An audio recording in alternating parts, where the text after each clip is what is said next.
The theme is Mountain Movers.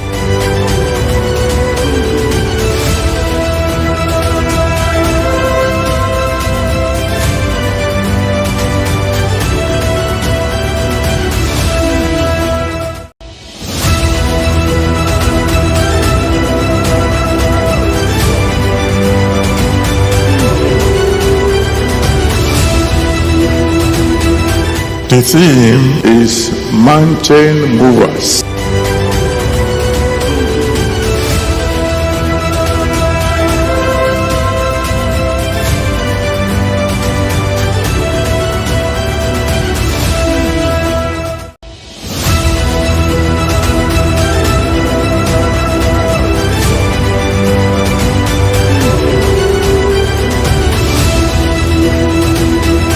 The theme is Mountain Movers.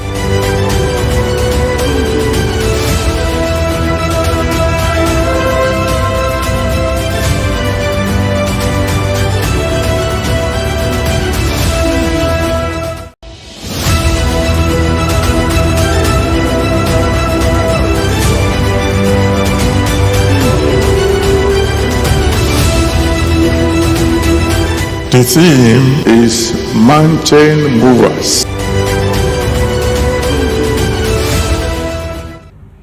Good day and welcome to another edition of our Mountain Movers Convention series.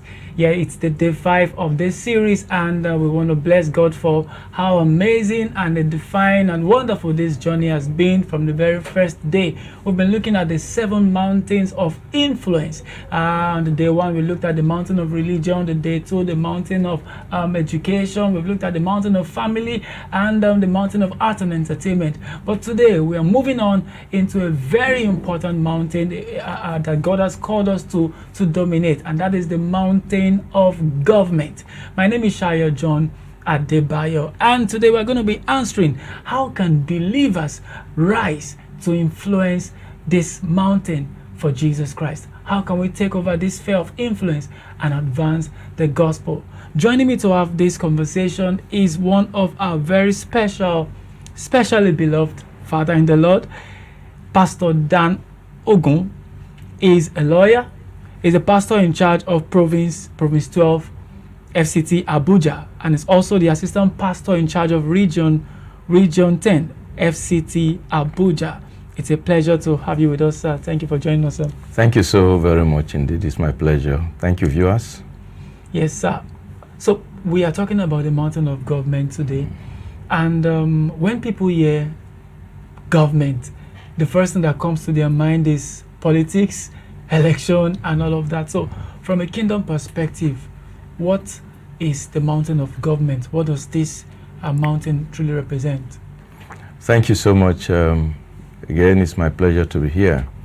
Mountain of government essentially talks about leadership.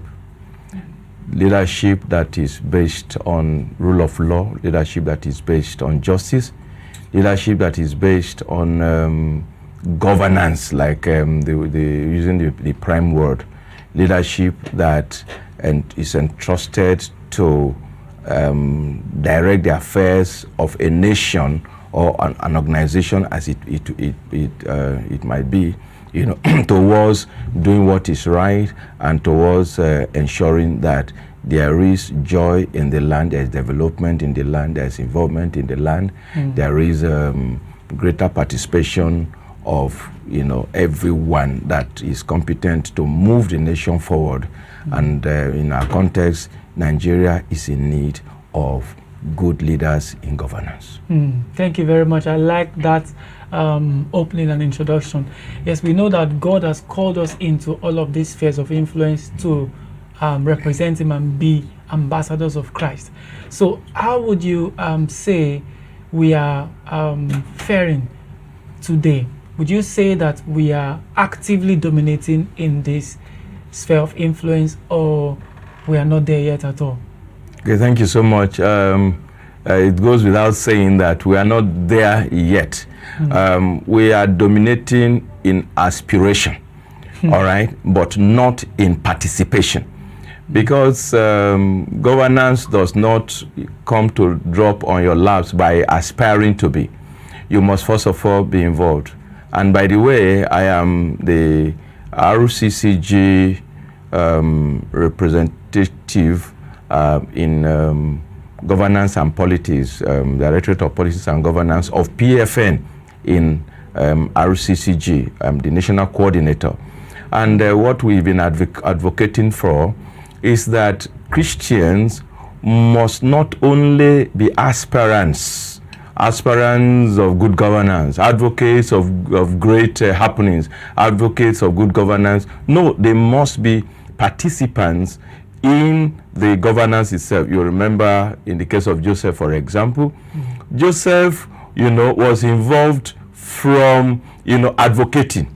All right, because, God revealed something to him, and by the time the Pharaoh wanted to know what's happening, I had this dream, I had that. So he preferred solution. He did, context analysis correctly, and based on context analysis, the Pharaoh asked, okay, we must get somebody to do this. And then that is where he became available readily. So when we advocate, we must offer service. When we advocate and we provide solution, we should not go and be a standby, looking at somebody else to come and provide solution.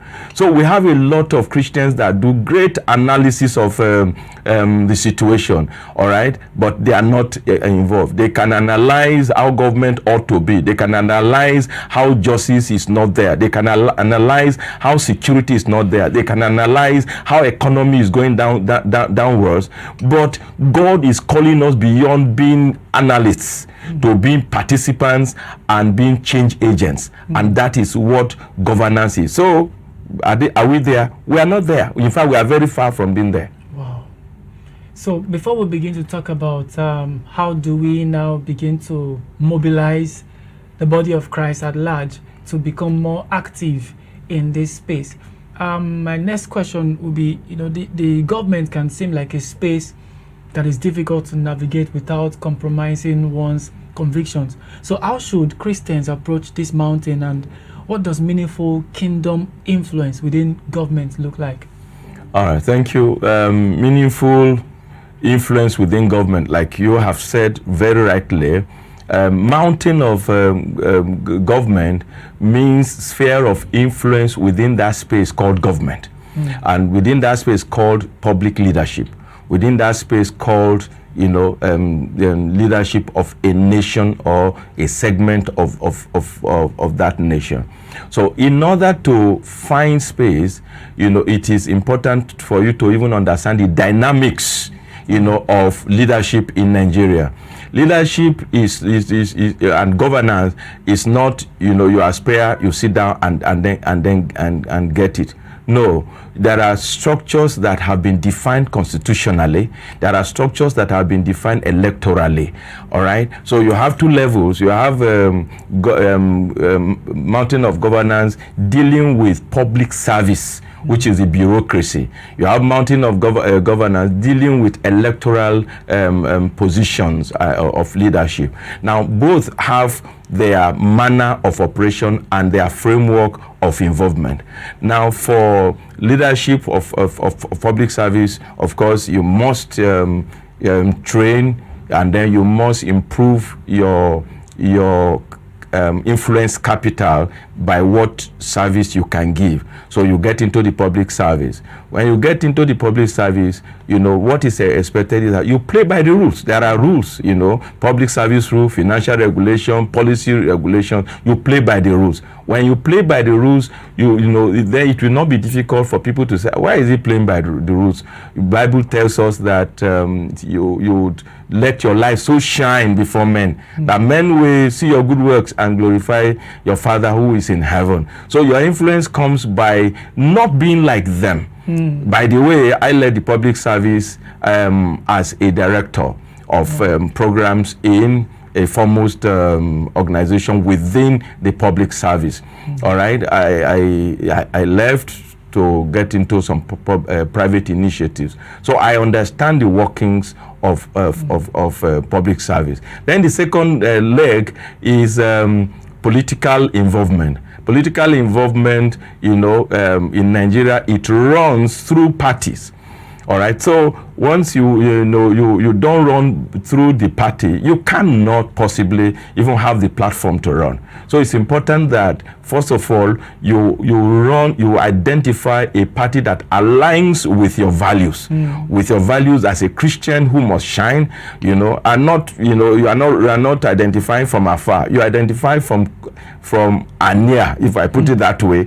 And then when you identify, then you get into party involvement. Not just you go and register and then you stay at home. You register and actively participate in party politics, as it is called. Then from there, if you can, you aspire for leadership, because once somebody is into party politics, what happens in Nigeria, you begin to build structure, that will give you the dominance that you are looking forward to within that party. And by the time you do that, now when it comes to aspiring, you already have your structure there. That is why in Nigeria they say, this is the owner of the structure of this party. He did not become owner just throw in aspiration, but he backed aspiration by practical participation, by practical fund support, by attending meetings, by advocating values. So as a Christian, once you belong to a party, you begin to advocate values that align with your Christian stature or Christian beliefs. All right, from that point you are already known. Now you never lose focus of being the light. Daniel was involved. Yes. Daniel was involved in governance. Almost every government found value in him. Yes. And it is value of righteousness. When the righteous is in power, the people rejoice. Yes. All right. It is the value of challenging what is not what God wants, and that brought him very high up. The same thing with Joseph. Joseph challenged, promiscuity. Joseph challenged what was not correct, and through that, God revealed to him what must be. And as he began to advocate what must be to the leadership, he was found to be very, very valuable, and he had a space.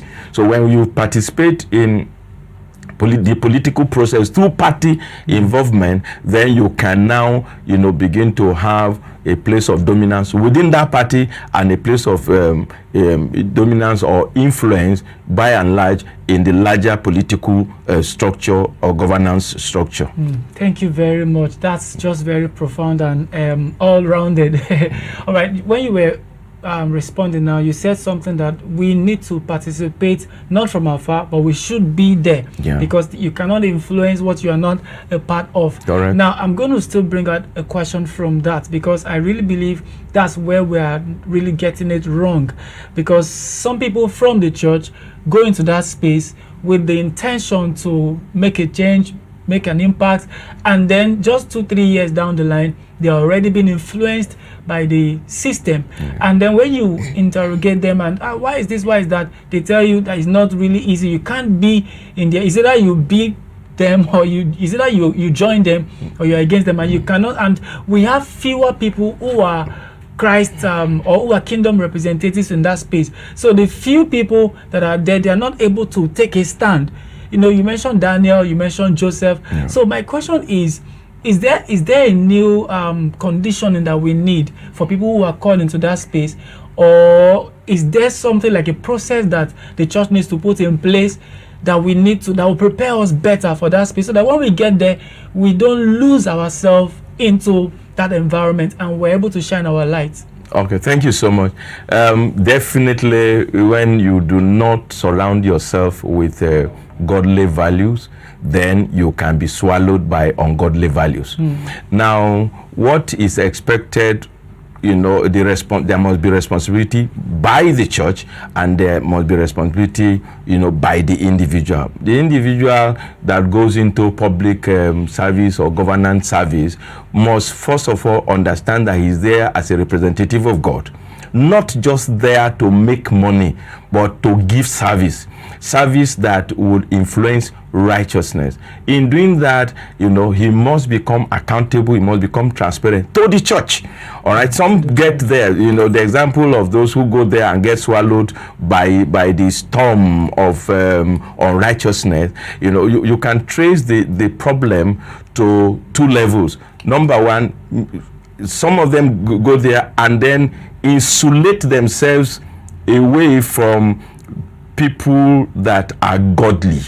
So they surround themselves with, you know, political vouchers, what I would call political vultures, vultures. And then those ones, they just come, they're like, I mean, they just come to take out of you. They come to push you into doing what is wrong.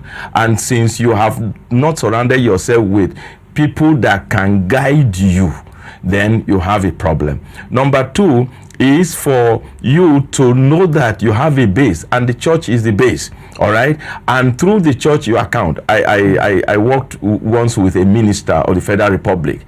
You know, he has accountability paradigm. All right, he has a church. All right, and the body of Christians that he accounts to.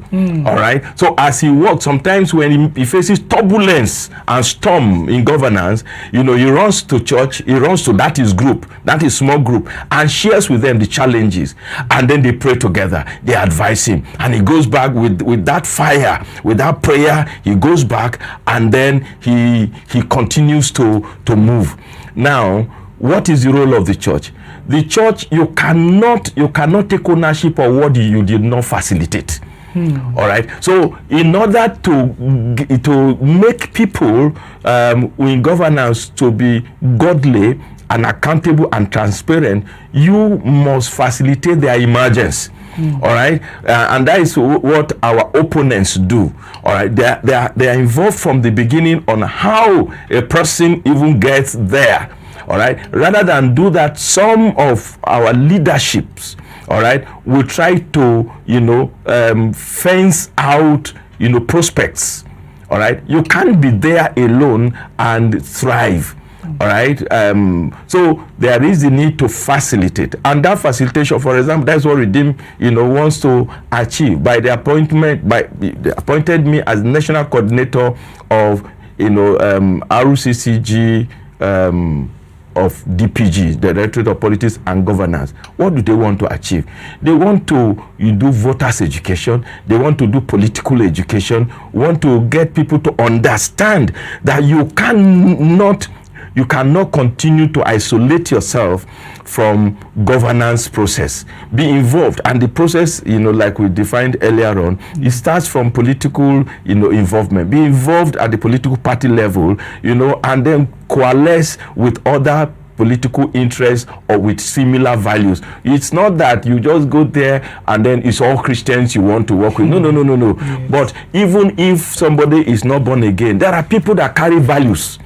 They carry values that are Christian friendly. All right, and they also respect a person that carries Christian values. Many times when there are situations, they would ask him, or I've attended meetings before, political meetings, and then people will argue, people will talk, and at some point you say, let's ask Dr. Dan. He will, I think he has an idea. And many times they do not shut down those ideas. Most times they buy the ideas. All right. I remember we went on campaign one time. We were campaigning for one governor, and then we were lodged in a hotel. There is this fellow, you know, that became attached to me, you know, he's also a politician. He said he would not sleep in his room. We will sleep in the same room. Later on, he told me, he said, I know whatever happens, I am safe around you. Wow. All right, that's a man. He's safe around me because he has got to understand my values, the Christian values of righteousness, of godliness, of holiness. You know, you cannot, you know, do that without you know, knowing that you are a Christian, and that participation must mainstream righteousness in it, and you don't lose focus of the fact that beyond this world there is another place where you are going. And so if you know that it's all a journey, this world is, somebody sang, this world is not my home, we are just passing through. The Bible tells us that we are pilgrims, we are strangers. All right, and he said that those in the scripture of olden days that kept saying this, confessing this, they never missed it. As they walked, they would say, I'm a stranger, I'm a pilgrim, I'm a stranger, I'm a pilgrim. So even when you are involved in public service or you are involved in governance, you should never forget that there is an accountability, there is a supreme being to whom one day all of us will account. And then you must create accountability fence around yourself, made up of people that don't come to push you in, but to help you. I remember one minister is late now. I worked with him. All right, he pleaded with me. He said, "I want you to be my special assistant, not because you are in need of it, but I want to be guided. I know that you have background in public service. I don't want to miss it." This was a Christian minister. I don't want to miss it. So that if before I put my hand on anything, because you are conversant with the public governance space, I'll be able to cross-check. Dr. Dan, please, this is a proposal, check through it, is it right? So I will be able to reference the policies of government. I'll be able to reference rules of public service and engagement on such issues. So if you have such situation, you won't be swallowed. The minister that I worked with is still standing strong as a Christian. He never shies away from letting people know his values, and is strong. Wow, this is a lot. From all that you have said, I see that you have built enough capacity, both spiritually and in all areas. You are intentional about shining your light, because you just shared about two different scenarios where the minister said, please, I want you to work with me. And there's a reason why I'm bringing that out, because we'll be going on a short break now. When we come back, we're going to be looking at the individual that is going into that space. What version of you is even going to that space? Because before you are recommended, before you are preferred, that everybody wants to work with you. Okay, somebody even said, I'm glad that I'm in the same hotel room with you because I know I'm safe around you. Definitely there's something they have seen.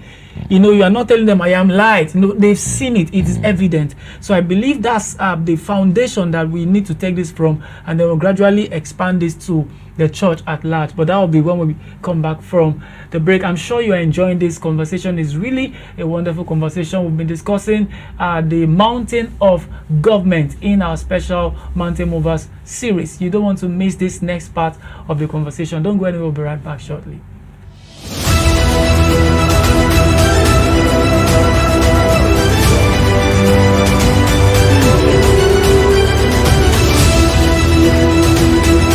The theme is Mountain Movers. Put a finger down if you're always walking up and down during program time. Put another finger down if you are always buying things during the convention. Put another finger down if you are expecting to see your auntie from Kogi State. Put another finger down if you are always at the convention to look for boys and girls. I listen, I don't judge. As the annual convention of the Redeemed Christian Church of God approaches, it is important that we prepare physically, emotionally, mentally, and most importantly, spiritually. If you are a regular attendee, you would understand that the unique atmosphere of the Redemption City, coupled with a hive of activities, can be overwhelming. From the arrival of millions of worshippers from all over the world to the commissioning of new ministers, as well as plenary and panel sessions, coupled with human and vehicular traffic, altogether it can be a lot. And for some people, during the convention is a time to reunite with their friends, families, associates. I listen, I don't judge. While these reunions are exciting, it can just be a lot for you. To make the most of this once-in-a-year opportunity, physical preparation and intentional planning is important. In order to be fully prepared physically, here are 5 tips for you. Number 1, minimize unnecessary stress. Avoid excessive movement around the redemption camp during the convention. Number 2, prioritize your schedule. Plan your activities ahead so that you can attend the programs that matter the most. Number 3, come prepared. Pack all essential items you will need throughout your stay. Number 4, dress for the weather. Come along with a sweater or light jacket for the cool evenings. And number 5, monitor your health. Be mindful of triggers such as dust, smoke, fumes around cooking areas, and even cold weather. Know what affects your health and take steps to avoid it. Beyond the physical preparation, spiritual preparation is much more important because you are coming to a place where destinies are transformed and prayers are answered. So here are a few helpful tips. Number 1, come ready with a heart ready to receive from God.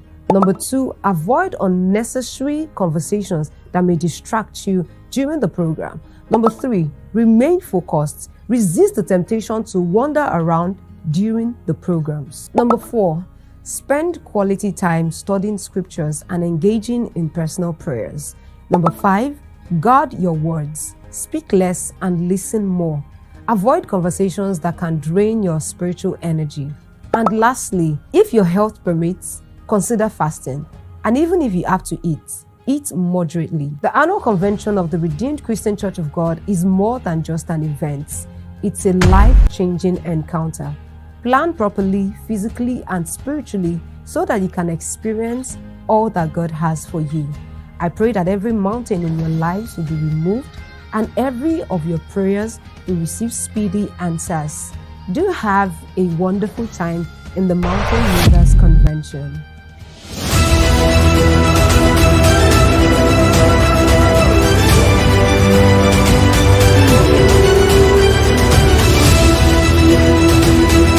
The theme is Mountain Movers.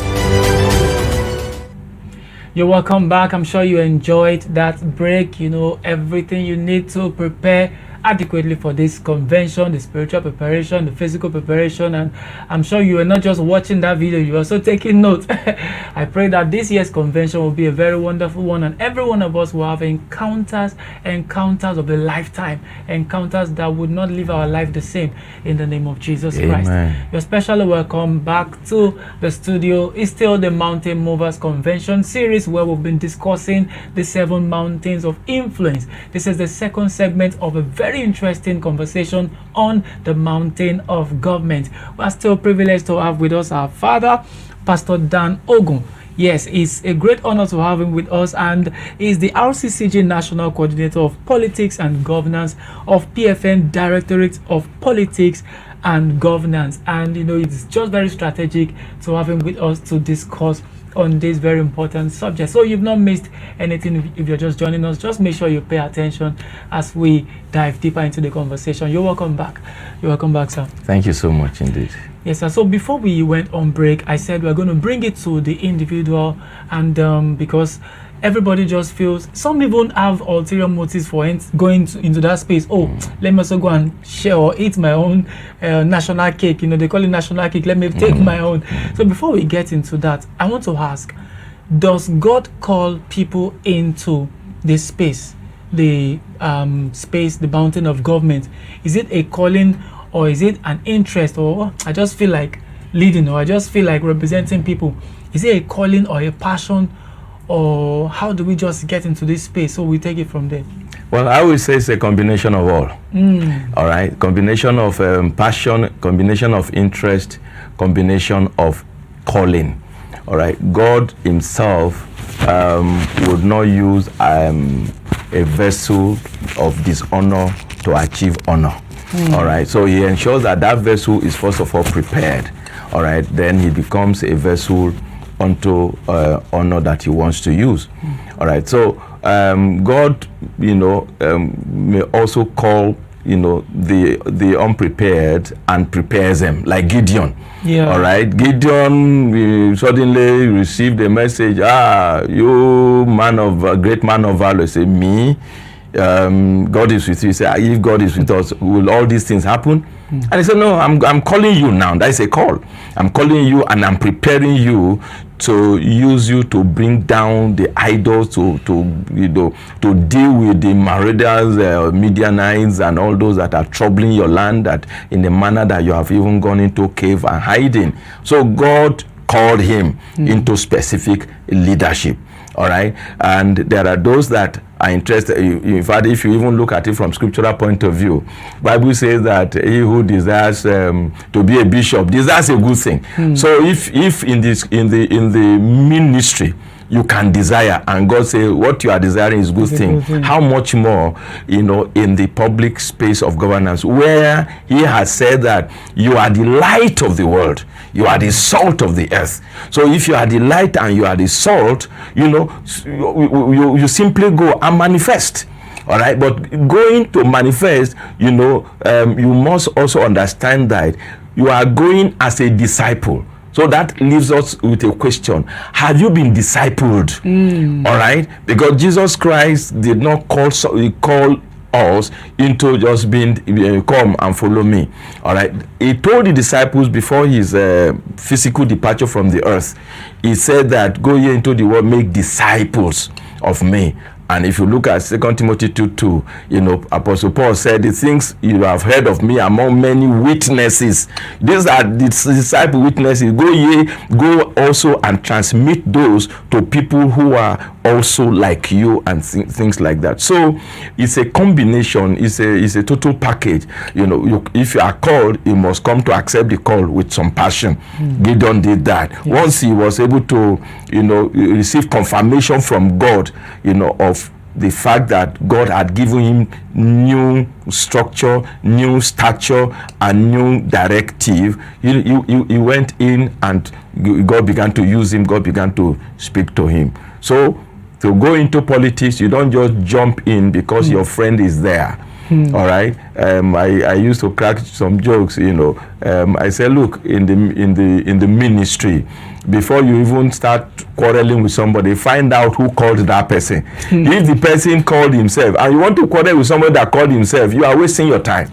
All right. But if it's somebody that is called by God and is in ministry by on the instruction of God, then you are the same. Then you are talking on the same platform. But somebody who called himself, who came for some reasons other than noble, you don't quarrel with such a person. So the first thing includes find out who called this person. Is it just jumping in? Is he prepared? There are people that just gave their life to Christ last week and want to jump into politics. When you have not been discipled, you've not been processed, flesh is still dominant. Yes. All right. So one of the major reasons of discipleship is to kill the works of the flesh, is to kill the lust of the flesh, is to kill the pride of life, is to make you ready instrument. So when you are there and you now do the safeguards like we have discussed earlier on, then it becomes easy for you to serve. Wow. Thank you very much for that response. At the beginning of this conversation, when we started, I asked a question. I said, are we there yet? You said, we're not there at all, which means there's still a long way to go in taking this mountain for Jesus. So, and we are still talking about this conversation from the perspective of the individual person. So now, and you have really said something very powerful. We need to be discipled, we need to be groomed. You can't just jump in there because you are going to you are an ambassador going to represent Christ there. Correct. So you can't represent a kingdom you don't even know much about. You will easily be swayed. And that's just a very good foundation for this conversation. So let's take it further, sir. Okay. For someone who has felt because I like the way you balanced it. It's not just a calling, it is everything together. So someone who feels this desire, interest in representing others, in just making a change, he just believes this thing can be better, and then gradually. So now, where can such a person start this journey from? Okay. All right. Okay. Thank you so much. If somebody has a feeling or a desire and is a member of our team, the Redeemed Christian Church of God, incidentally, the mission has made provisions, and only very few people understand that. Now we have National Committee on Politics, Economy and Society. All right, being globally coordinated by a continental overseer emeritus. All right, and then there I serve as the secretary, to that committee. All right, part of it is advocacy, part of it is preparation, and then through the hard work of the global coordinator, Pastor Olowu, we have Adeboye Institute of Good Governance, hosted in Redeemers University. Already, they just finished one summer course on leadership. It's part of the preparation. All right, I understand Team Nehemiah also has an establishment that trains. So you have all of these platforms, but many times people think that preparation and preparatory period is a waste of time. They are eager to launch out without being prepared, and once you are not prepared before you launch out, you will be launched out of your mandate, out of your direction. So it is important for the Christian man, the member of the Redeemed Christian Church of God, to understand that you have platforms that can prepare you, platform that can enlighten you, platform that can educate you, platform that can show you the compass, how you can do. And that is what the Redeem is doing in collaboration with the PFN, the Directorate of Policies and Governance. It is how Christians can understand. Many of our leaders, as somebody said, I should not be too absolute, most of our leaders, many of our leaders, have not even understood what politics is. All right. Sure. As a pastor, when I was an area pastor, I aspired, to the House of Representatives. At that time, things have changed a lot more now. So many people thought that I had backslided. All right, but I had a provincial pastor that understood the times and seasons. All right, at a meeting, he encouraged them. Pastor Dan has not backslided though, and I knew I had not backslided. I aspired. I was going into public space of governance, and by the grace of God, I understood the game better. Yes, I did not emerge. All right, but I became a leader of reference. I became a leader of contact. All right, in my village, after that experience, they want to do something, they'll say, a leader, politicians now, they say, leader, some people have come to address, or what do you think we should do? So I began to dictate things. All right, so once you have a leading, to become, you must share with your leadership. I shared with my leader, that was why he encouraged me. All right, of course, my first point of share was my wife. If my wife did not agree with me, I wouldn't go. Really? Oh yes, my wife must agree with me, because whatever two shall agree upon on earth shall be agreed upon in heaven. And my wife is that number two with God as the third in the court. All right, so my wife said, look, we must not be hungry when you are there. Politics, it can sweep a lot of your resources. All right, I said, don't worry, God will help us, because she had her father went into politics, and that brought them very, very badly down. So she was talking from that experience. And God helped me in that. During my escapade in politics, she was not hungry. The children were not hungry. God gave us food and everything. So you must tell your leader, if you are married, make sure your wife agrees. If your wife does not agree with you, you are just strolling in there. All right? So your wife must agree with you. Your leaders must agree with you. And that is why the DGO has graciously approved, the National Committee of Politics and Economy and Society, all right, to do the enlightenment for our leaders. They must understand you cannot perpetually sit on the fence. Politics is dirty. No. Politics is governance, all right? Governance is played by people. So who you know, the dirtiness or the neatness depends on who is at play at that particular time. That is why I think Proverbs 29:2 that says that when the righteous is in power, the people rejoice. Conversely, when the wicked is in power, you know, the people suffer. And you remember the theory of Hobbes' theory, you know, that before, you know, in the state of nature, you know, humanity was terrible, you know, it was solitary, it was poor, it was nasty, it was brutal, you know. That was in nature, all right? And that is what politics, you know, political governance came to kill, when a group of people now donated their freedoms to leadership and say, you hold this leadership, we will now, you know, submit to you, all right, so that we will no longer be insecure, so that we will no longer be poor, so that we will no longer it will not be survival of the fittest, because state of nature, it was the survival of the fittest. Whoever had the power could. And I pray that Nigeria will not get to that. You know, you have a lot of insecurity here and there, all right? Are we going back to state of nature? No, but much more, you know, the government needs to do much more to secure us, because we donated power, all right, to them, all right,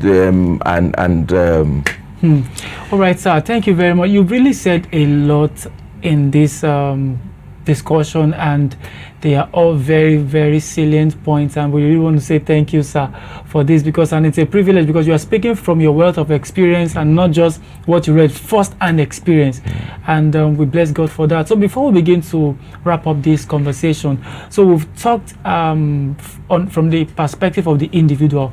So let's talk from the angle of the church now. So how can the church be more strategic and take this mountain for God? Because you said something, if assuming we have more time, I will have wanted us to go deeper into that even the church, as we speak today, is still struggling to accept that there are people that God has called into that space.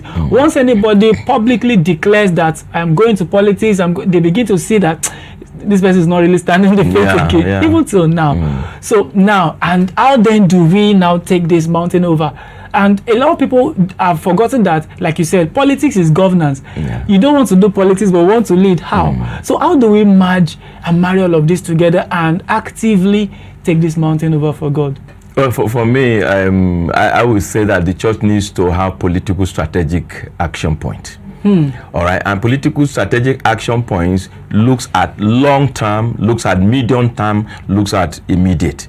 All right. Now, our opponents, our adversaries, they can plan for the next 50 years, and so begin to deploy actions to support that strategic plan. Okay, so the Church of God needs to have strategic, political strategic plan. All right, with political strategic plan, we'll be able to, you know, read through, you know, with knowledge of times and seasons.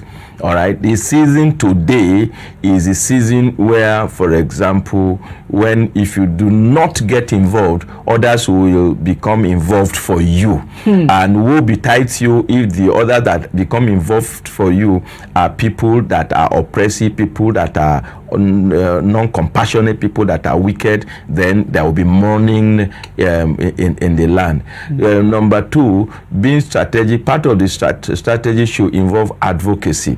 You know, you don't advocate after the act, you advocate before the act. You know, recently Khan came on, you know, condemning Muslim ticket. They had 4 years to keep that fire of advocacy on. They went off immediately after the election.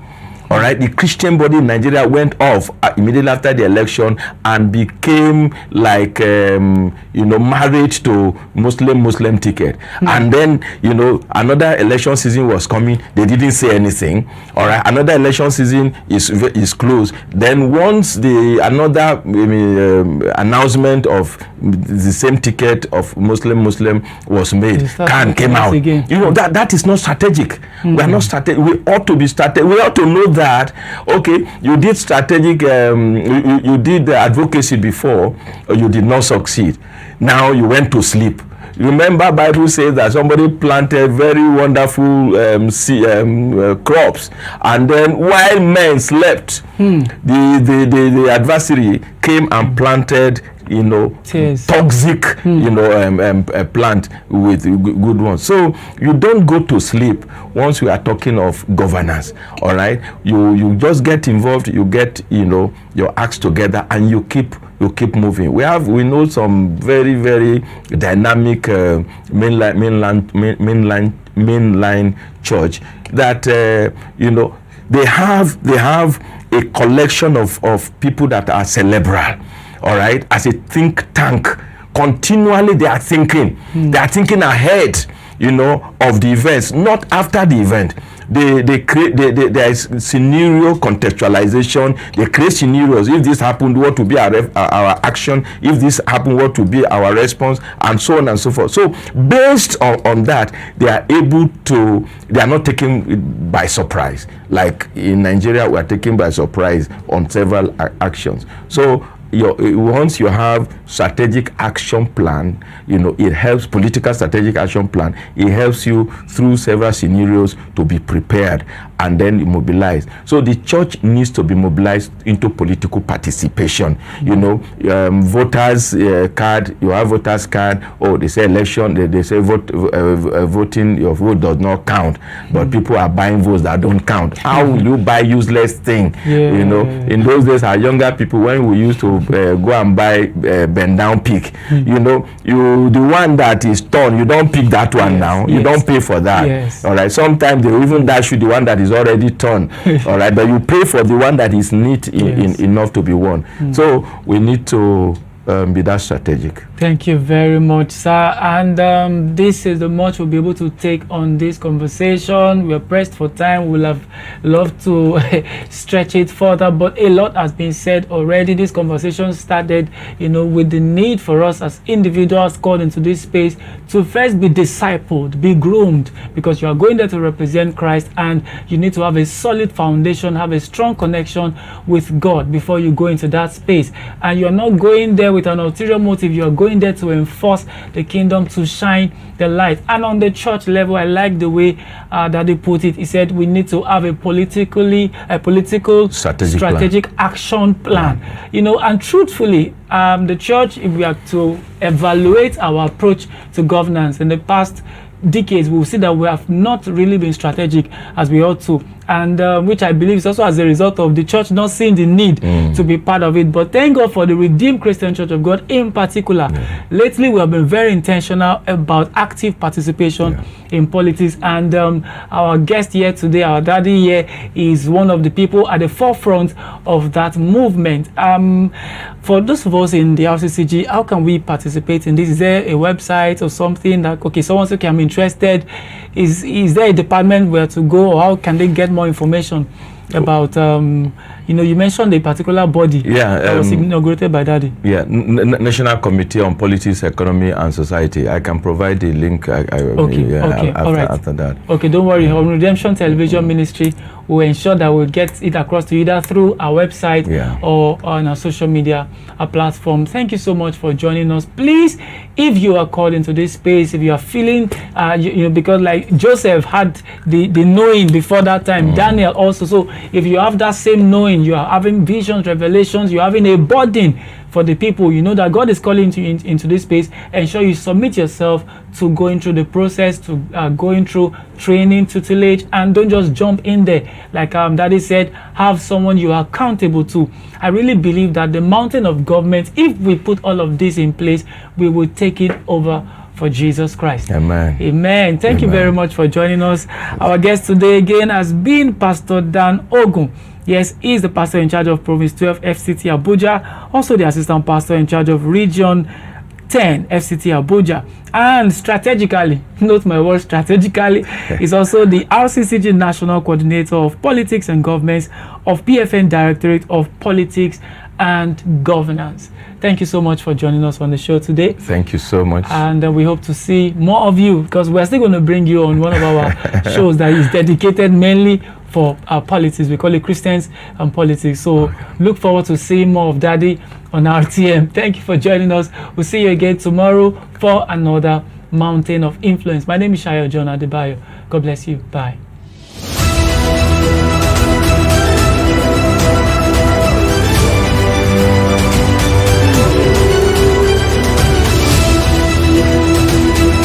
The theme is Mountain Movers.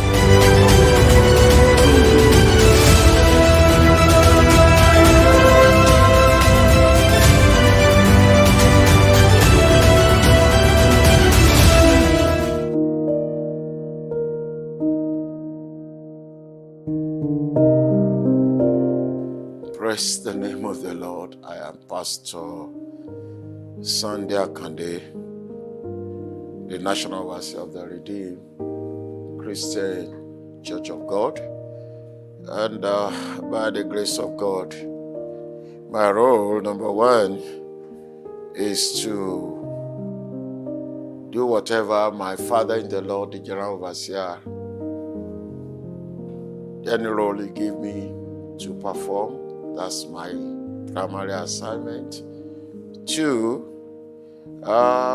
as the National Overseer, I'm based here at the Redemption City to oversee everything going on in the Redemption City and to see to the progress and development of the city, and also to see to part of the administrative work of the Redeemed Christian Church of God in Nigeria, meaning most of the administrative work in all happenings in Nigeria, most of them come through my table, and to be sure that the church is functioning or moving well in Nigeria. Those are the role of the National Overseer, and to attend to every assignment as assigned to us by the General Overseer, to represent him in some of the functions here in Nigeria when he will not be available. Well, convention is a time that every member of the Redeemed Christian Church of God usually gather together.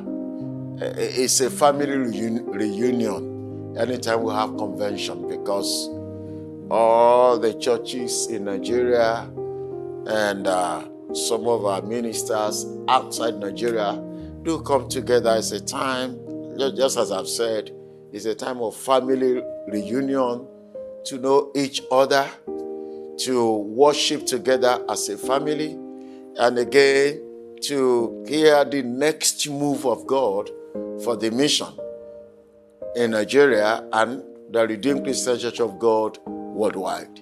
Because it's a time when we have ordinations of ministers, right from deacon, deaconess to pastors. It's a time when we know how many provinces will be created, regions will be created. So convention is what I call a family reunion of the Redeemed Christian Church of God, most especially here in Nigeria. So it's a wonderful time, and a time to worship the Lord together as a family. Well, just as I've said that we expect every Redeemite in the country to gather together, including several outside Nigeria, most especially some West African countries. They do come in large number. And because of that, we're expecting a very larger crowd. So there are a lot of preparation that must go on before the convention. We have to make sure there are more hostels, dormitories, guest houses. There are expansion of the auditorium and all the facilities, because we know the facilities will be put to test. Talk about water, talk about electricity, talk about the roads, the networks. All these things will be put into use at that particular time. And because of the number of people that we're expecting, there are bound to be expansion of several of these facilities. That's why preparation for convention is almost a time of a serious preparation, because people will come not just